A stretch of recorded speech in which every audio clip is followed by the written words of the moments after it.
बहुत समय पहले की बात है। एक गांव में एक बहुत गरीब परिवार रहता था। जगिया किसी के खेतों में कटाई का काम करता था, पर एक दिन उसको काम से भी निकाल दिया जाता है। जगिया और उसके परिवार के भूखे मरने के दिन आ जाते हैं। पप्पू और चिंकी को स्कूल जाने का बहुत मन करता था, पर पैसे ना होने की वजह से वो स्कूल भी नहीं जाते थे। एक दिन सब लोग बैठकर खाना खा रहे होते हैं। क्या हुआ ललिता, तुम हमारे साथ खाना क्यों नहीं खा रही? अरे आप लोग खाओ ना, मेरा पेट भरा हुआ है, बिल्कुल भी मन नहीं है खाना खाने का। जगिया को ललिता की बातों में झूठ दिखाई देता है, इसलिए वो खाने के बर्तन से प्लेट हटाकर देखता है। बर्तन बिल्कुल खाली होता है। जगिया को ये देखकर बहुत दुख होता है। तुमने कुछ नहीं खाया है ना? तुम झूठ बोल रही हो ना? हम लोग ठीक से खा पाए इसलिए तुमने झूठ बोला। क्या करूँ जी, अगर मैं खा लेती तो आप सब भूखे रह जाते। समझ नहीं आ रहा कि क्या करूं, कैसे घर के हालात सुधारूं। जितना कमाता हूं उससे 2 वक्त का खाना भी नसीब नहीं हो पा रहा है। आप परेशान मत हो पापा, हम थोड़ा थोड़ा खा लेंगे। वैसे भी हमारा तो छोटा सा पेट है, थोड़े से खाने से ही भर जाता है। पप्पू की बातें सुनकर जगिया उसको गले से लगा लेता है और खूब रोता है। उससे अपने घर के हालात देखे नहीं जा रहे होते। अगली सुबह जगिया अपनी साइकिल उठाता है और काम ढूंढने शहर के लिए निकल पड़ता है। वो बड़े बड़े घरों में जाकर काम मांगने लगता है, पर उसे कोई भी काम नहीं देता। फिर उसे एक बहुत बड़ा घर दिखाई देता है। जगिया उस घर का गेट खटखटाता है और फिर अंदर से एक आदमी आकर दरवाजा खोलता है। साहब जी, क्या मेरे लायक कोई काम मिलेगा? नहीं नहीं, यहाँ कोई काम नहीं है। चलो निकलो यहाँ से, जाने कहाँ कहाँ से आ जाते हैं। साहब जी, मुझे काम की बहुत जरूरत है। मैं दूर गांव से काम के लिए आया हूँ। आप जो बोलोगे मैं वो सब करूँगा, बस आप मुझे कुछ काम दे दो।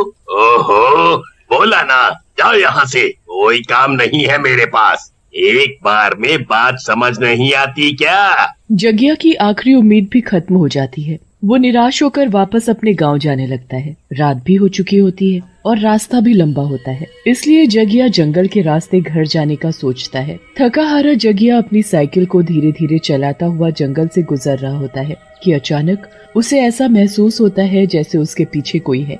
जगिया जल्दी से पीछे मुड़कर देखता है, पर वहाँ कोई भी नहीं होता। जगिया फिर से अपनी साइकिल चलाना शुरू कर देता है, पर फिर थोड़ी देर बाद उसे वही महसूस होता है जैसे उसके पीछे पीछे कोई आ रहा है। कोई तो जरूर है मेरे पीछे, पर कौन हो सकता है? जगिया फिर से पीछे मुड़कर देखता है, पर इस बार उसे एक चुड़ैल भागती हुई दिखाई देती है। उस चुड़ैल के पीछे कुत्ते पड़े हुए होते हैं। भागते भागते उस चुड़ैल के हाथ से एक बर्तन गिरता है। जगिया उस बर्तन को उठाता है और उसे उलट पलट कर देखने लग जाता है। बर्तन पीतल का होता है। चुड़ैल वापस आ जाए उससे पहले ही जगिया उस बर्तन को लेकर घर आ जाता है और अपनी पत्नी ललिता को दिखाने लगता है। अजी, आप तो काम ढूंढने गए थे ना, तो ये बर्तन कहाँ से ले आए? काम वाम कुछ मिला कि नहीं? अरे, जब मैं जंगल से होता हुआ घर आ रहा था तो जंगल में मुझे एक औरत दिखी। मैंने उसकी शक्ल तो नहीं देखी क्योंकि वो अचानक जाने कहाँ गायब हो गई थी, पर मैं ये बर्तन ले आया। वो औरत ये बर्तन वहीं छोड़ गई थी। इसे बेचकर कुछ तो पैसे आएंगे। कितने दिन खा लेंगे आखिर हम इस बर्तन को बेचकर? ललिता उस बर्तन को एक कोने में ऊंची सी जगह पर रख देती है। उसके बाद वहाँ पप्पू और चिंकी खेलने लगते हैं। खेलते खेलते चिंकी और पप्पू की एक अमरूद के पीछे लड़ाई होने लगती है। दोनों छीना झपटी करने लगते हैं, जिसके चक्कर में अमरूद उस बर्तन में गिर जाता है। क्या है बच्चों, क्यों लड़ रहे हो? देखो ना माँ, मैं बगीचे से अमरूद तोड़ कर लाई थी और पप्पू मुझसे वो अमरूद छीन रहा है। मुझे भी तो अमरूद खाना है माँ, मुझे भूख लगी थी इसीलिए मैं छीन रहा था। काश हमारे पास ढेर सारे अमरूद होते तो कितना अच्छा होता। पर ऐसा नहीं है ना बच्चों। चलो मैं अभी उस अमरूद को निकालती हूँ और उसे आधा आधा करके तुम दोनों को देती हूँ। ललिता हाथ डालकर उस बर्तन में से अमरूद निकालने लगती है, पर ये क्या, ललिता जब उस बर्तन में हाथ डालती है तो उसे वहाँ बहुत सारे अमरूद मिलते हैं। इतने सारे अमरूद? पर इसमें तो बस एक अमरूद गिरा था, तो फिर इतने सारे अमरूद कैसे आए? ललिता को तो खुद ही नहीं समझ आ रहा होता कि ऐसा कैसे हो गया। वो जल्दी से जगिया को बुलाती है। जगिया को भी समझ नहीं आता कि आखिर ये हुआ तो कैसे। हो ना हो, ये कोई जादुई बर्तन है। जादुई बर्तन? हाँ ललिता, मुझे यही लग रहा है। तुम खुद ही बताओ कि एक अमरूद के इतने सारे अमरूद कैसे बन गए। पप्पू ने जैसे ही बोला कि काश हमारे पास ढेर सारे अमरूद होते, तभी उस बर्तन में ढेर सारे अमरूद आ गए। बात तो आपकी बिल्कुल सही है जी।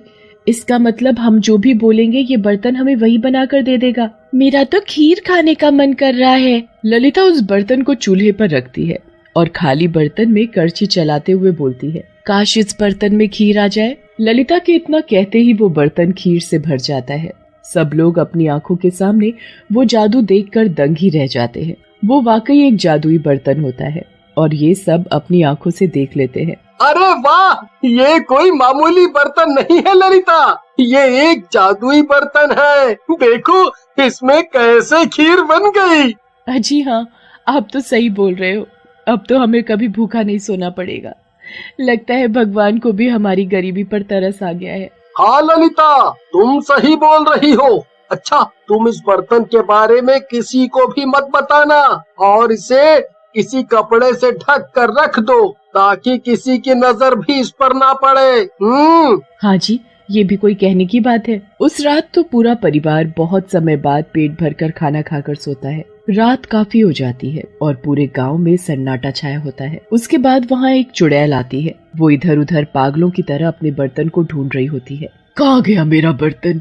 आखिर कहाँ रहता है वो आदमी जिसके पास मेरा बर्तन है? अब मैं उसे ढूंढूं तो कहाँ ढूंढूं? चुड़ैल पूरे गांव में अपने बर्तन को ढूंढ लेती है। वो सबके घरों में झांक झांक कर भी देख लेती है, पर उसे अपना जादुई बर्तन कहीं दिखाई नहीं देता। वो जगिया के घर भी जाती है, पर ललिता ने उस बर्तन को एक कपड़े से ढक कर रखा होता है, इसलिए चुड़ैल को वहाँ भी वो बर्तन नहीं मिलता। उसके बाद चुड़ैल थक हार कर वहाँ से चली जाती है। अगली सुबह ललिता उठकर सबसे पहले वो जादुई बर्तन निकालती है।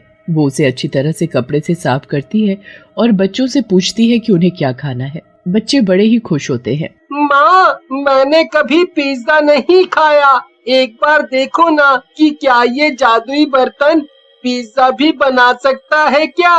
पर मेरा तो डोसा खाने का मन है माँ। ललिता उस बर्तन को चूल्हे पर रखती है और करछी घुमाकर बोलती है, मुझे एक पिज्जा चाहिए। ए जादुई बर्तन, इसमें एक पिज्जा बना दो। ललिता के इतना कहते ही उसमें एक पिज्जा बन जाता है। ललिता वो पिज्जा पप्पू को दे देती है। जगिया और ललिता भी अच्छे से पेट भरकर नाश्ता करते हैं। सब बड़े ही खुश होते हैं। क्यों ना हम इसमें रोज नई नई चीज बनाकर बेचना शुरू कर दें। इससे हम कुछ भी शुरू कर सकेंगे। ये तो बिल्कुल सही कहा आपने। ललिता और जगिया उस बर्तन के इस्तेमाल से अपना काम शुरू कर देते हैं। वो रोज शहर जाकर 5 रुपए में लोगों को भरपेट खाना खिलाने लगते हैं। इतने सस्ते में भरपेट खाना मिलने पर उनके ठेले के आगे तो लोगों की लाइन लग जाती है। कितने गरीब लोगों को तो जगिया मुफ्त में खाना खिला देता है। कुछ ही दिनों में उनके दिन बदल जाते हैं। अब तो पप्पू और चिंकी स्कूल भी जाने लगते हैं और सब अच्छा हो चुका होता है, पर चुड़ैल तो अभी भी अपने जादुई बर्तन की तलाश में होती है। एक रात जब जगिया और ललिता काम से वापस लौट रहे होते हैं तो काफी रात हो जाती है और पेड़ पर बैठी चुड़ैल अपने बर्तन को देख लेती है। अरे, ये तो मेरा बर्तन है और ये तो वही आदमी है जो उस रात जंगल में आया था। यही है मतलब बर्तन चोर। इसे तो मैं सबक सिखाती हूँ। चुड़ैल उनके सामने आ खड़ी होती है और गुस्से से उनको देखने लगती है। जगिया और ललिता उस चुड़ैल को देखकर बहुत डर जाते हैं। चुड़ैल? अच्छा, ये तो चुड़ैल है। ये तो वही चुड़ैल है जिसका बर्तन हमारे पास है। लगता है ये अपना बर्तन लेने आई है। सही बोला तूने, मैं अपना बर्तन ले आई हूँ। दे मेरा बर्तन वरना मैं मार डालूंगी तुझे। हम बहुत गरीब हैं चुड़ैल जी। इस बर्तन की वजह से हमारे दिन सुधर पाए हैं, वरना तो घर में खाने को भी नहीं होता था। अब हम भरपेट खाना खाते हैं और दूसरों को भरपेट खाना मिल सके इसलिए बस 5 रुपए में लोगों को भरपेट खाना खिलाते हैं। आप इस बर्तन की जगह कोई बर्तन ले लो, पर हमें ये बर्तन दे दो, दे दो। चुड़ैल को उनके ठेले पर 5 रुपए में भरपेट खाना एक बोर्ड दिखता है। चुड़ैल उन पर विश्वास कर लेती है और उन पर तरस खाकर उनको वो बर्तन रखने देती है। ठीक है, रख लो ये बर्तन, पर मुझे इसके बदले दूसरा बर्तन चाहिए। ठीक है, मैं कल ही तुमको इससे बहुत सुंदर बर्तन लाकर दे दूंगा। अगले ही दिन जगिया दुकान से एक बड़ा ही सुंदर बर्तन लेकर आता है और चुड़ैल को दे देता है। चुड़ैल बड़ी खुश हो जाती है और नया बर्तन लेकर वहाँ से चली जाती है।